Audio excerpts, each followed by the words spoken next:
Here we are going to deal with a problem of fictitious forces and how these fictitious forces arise due to the choice of the reference frame, okay, in which we are uh, taking measurements, right?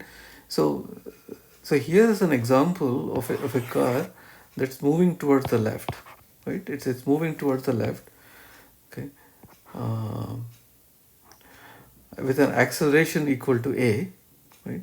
And then we have a pendulum bob that's suspended from the ceiling, right? And we see that the pendulum is inclined backwards, okay, at an angle of theta with the vertical.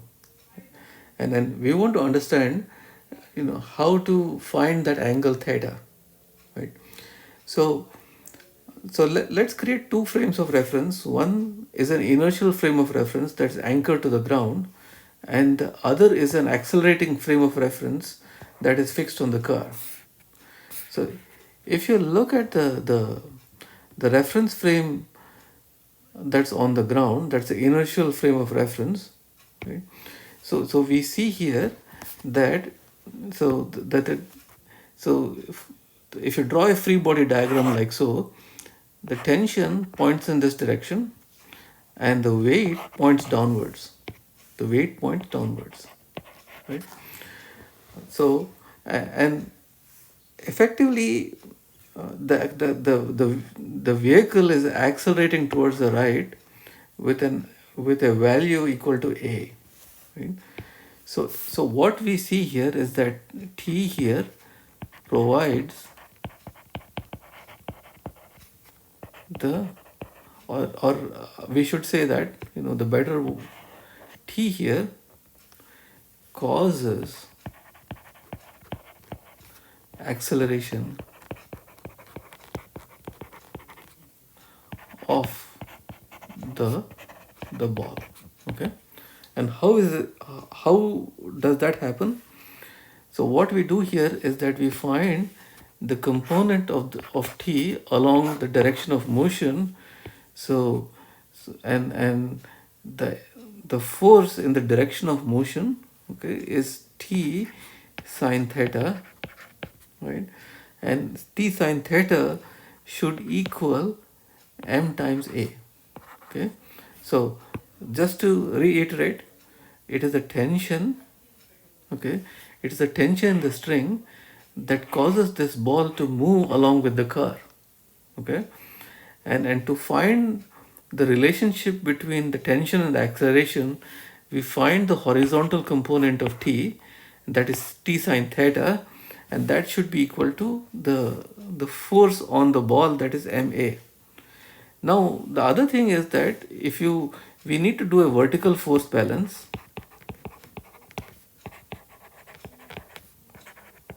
okay. And here what we see that so this component upwards should equal the downwards component, that is the weight. So here t times cosine of theta equals mg, right? So these are the two equations, and if you divide the first one by the second, okay, we would see that sine theta divided by cosine theta, that is tan theta, okay, equals a divided by g. Okay, so that's the relationship between the acceleration and the angle of inclination. So what happens when acceleration is zero? The acceleration is zero, and then theta is also zero. That means that the pendulum bob does not have any inclination at all. Okay, if the car is moving at a constant velocity. Okay, so that is pretty clear. Now the question is, how do you understand the problem of of finding the acceleration, or rather the finding the the the angle of inclination when the reference frame is fixed on the car? Okay, so that's what we want to know. So in this particular case,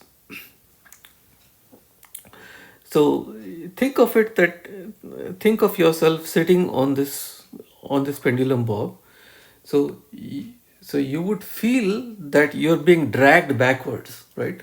So if you're sitting in a car like here, and the car accelerates forwards, you feel that you're pressed against the seat. Okay, that there's a force that's pushing you against the seat. So that's what happens. So in order to understand that, we create a fictitious force. Okay, the fictitious force. Okay, and so what we do here is that we do a force balance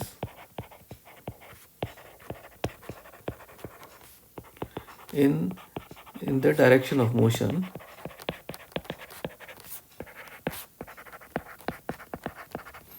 So here is we get t sine theta equals m times a. Okay, and we also need to do a force balance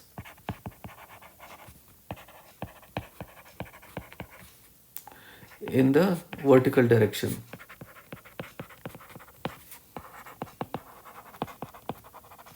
Okay, so here t times cosine of theta equals m times g. So what we do have here is, if you divide equation 3 by divide by 4, we again get tan of theta equals a divided by g, and that's because the t's cancel out and the m's cancel out here, so you get the same expression. Okay, so the most people like to think of the fictitious forces being more intuitive, right? But the thing is that you need to realize that you need to put the reference frame on the body that's accelerating, and that makes the problem more complex. Okay, that makes the problem a lot more complex. It is generally simpler to use an inertial frame of reference. Now, in some of my other videos, you will see why the accelerating reference frame actually helps. Okay, but in many cases, if you want to simplify the problem being solved, okay, just look at use an inertial frame of reference to solve the problem. Okay, so now consider another case of fictitious forces, right? So here we have somebody who's standing, let's say, in a park, right? And this person has a string wrapped around his finger and is twirling the string round and round, because the string has got a weight attached to it. You know, you could have he probably has a stone attached to it, right? So the stone, essentially, if you look at this motion of the stone, so the stone is moving this circle of radius r, right? The circle of radius r, and so we want to find out the the relationship between the tension in the string and the velocity, right? Velocity of motion. So the first thing we can do is we can fix a reference frame on the ground, okay, and the other in which we fix a reference frame on the ball. Okay, when we fix a reference frame on the ground, so what we see here is that here is the ball and here is the string, right? So there's a tension in the string, and the tension in the string is what keeps the centripetal is what provides a centripetal force, right? And that's what keeps it moving in a circle. Okay, if there were no tension in the string and the string were to break, then this ball would actually fly off like that. Okay, so the centripetal force is provided by the tension in the string. Okay, and here we know that T is the tension in the string, and that equal to mv square divided by r. Okay, so we can write here is that tension T provides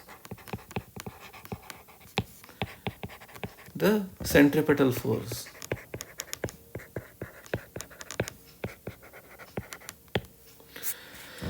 Now, so let's look at the situation where we have a reference frame on the stone.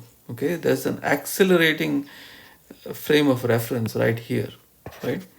So here the tension in the string, right? And so and here is this fictitious force fictitious force. Okay, so and this fictitious force is called the centrifugal force.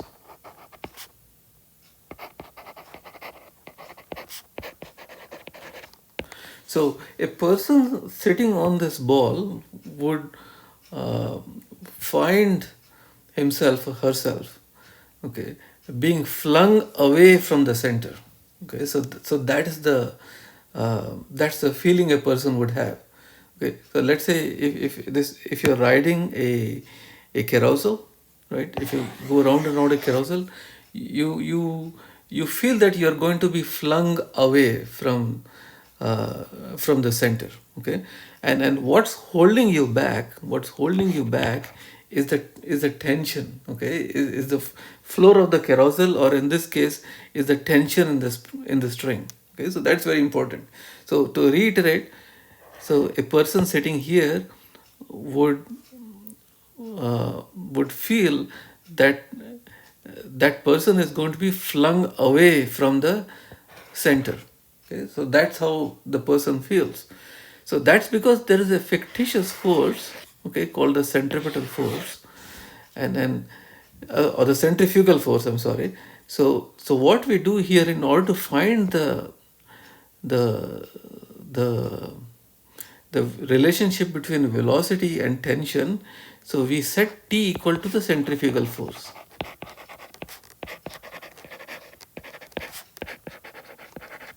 And the centrifugal force here is also mv squared divided by r. Okay, so what we see here is that the choice of reference frame doesn't actually change the calculation, doesn't change the result. Okay, but what it does is that it forces us to think differently about the problem that we are solving. Okay, so here we have a force balance.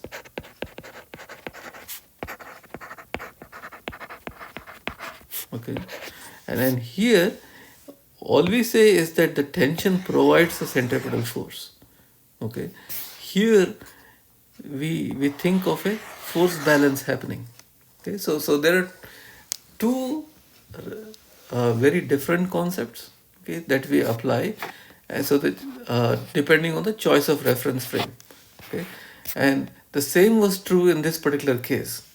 Okay, so uh, there are other forces called Coriolis forces uh, that are experienced when there is an object on a surface of a sphere. I'll cover that in a separate video.